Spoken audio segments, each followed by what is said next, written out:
acara hari ini, arahan-arahan dan masukannya kepada Badan Pengurus Jawa Tengah, Bang.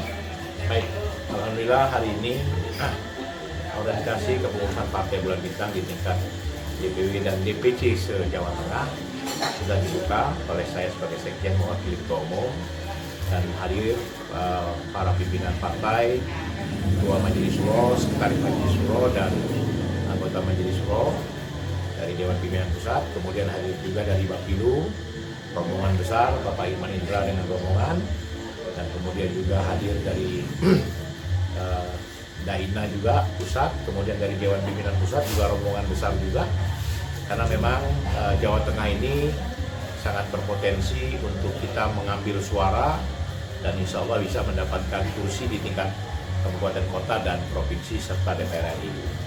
Kita akan mengulang sejarah, ya, artinya ayo Bung rebut kembali untuk Jawa Tengah di PBB, dan mudah-mudahan dengan orientasi ini masing-masing pengurus di tingkat cabang dan di tingkat DPW bisa memahami bahwa arti perjuangan kita di Partai Bulan Bintang. Jadi di sini akan dibicarakan soal visi dan misi, kemudian soal tafsir azas, kemudian kitab perjuangan partai, termasuk juga teknik bersidang, dan materi-materinya akan diisi oleh Pak Dwi, Pak Sukmarsono, dan Pak Irman Indra sendiri sama Pak Ustadz Masrur. Nah, mudah-mudahan semua bisa mengikuti dengan baik sehingga proses ini bisa berlanjut, dan malam harinya kita akan langsung melakukan pelantikan terhadap DPW dan DPC yang akan kita lantik pada malam hari. Begitu. Tadi ada pidato yang Pak Sekjen sampaikan, ada tiga hal itu apa saja, mungkin bisa diulang? Ya, jadi program partai kita yang utama adalah tiga, yaitu pertama infrastruktur atau perbaikan infrastruktur. Yang sudah ada kita perbaiki, yang belum ada kita bentuk, ya. Nah, infrastruktur ini dimulai dari tingkat DPW, DPC, dan PAC serta ranting. Nah, kenapa kita perlu infrastruktur? Karena semua ujung tombaknya itu adalah berdasarkan infrastruktur yang baik. Jadi kalau rantingnya kuat, PAC-nya bagus, insya Allah kita bisa menang untuk pemilu 2024. Kemudian kaderisasi. Perlunya kaderisasi ini menanamkan jiwa-jiwa bahwa Partai Bulan Bintang ini adalah partai ideologi, partai yang memperjuangkan kemaslahatan umat.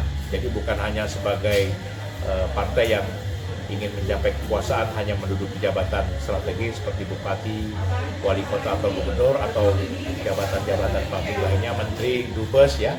Tapi betul-betul ketika mereka menduduki posisi itu, mereka punya jiwa untuk memperjuangkan kemaslahatan atau memperjuangkan keinginan rakyat banyak, begitu. Nah, kemudian yang ketiga programnya adalah pencitraan partai. Kemudian kenapa perlu pencitraan partai atau branding? Karena sosialisasi terhadap partai ini bahwa Bulan Bintang ini masih ada, masih eksis, itu penting sekali. Nah, tentunya dengan kondisi Partai Bulan Bintang yang apa adanya ini kita bisa maksimal.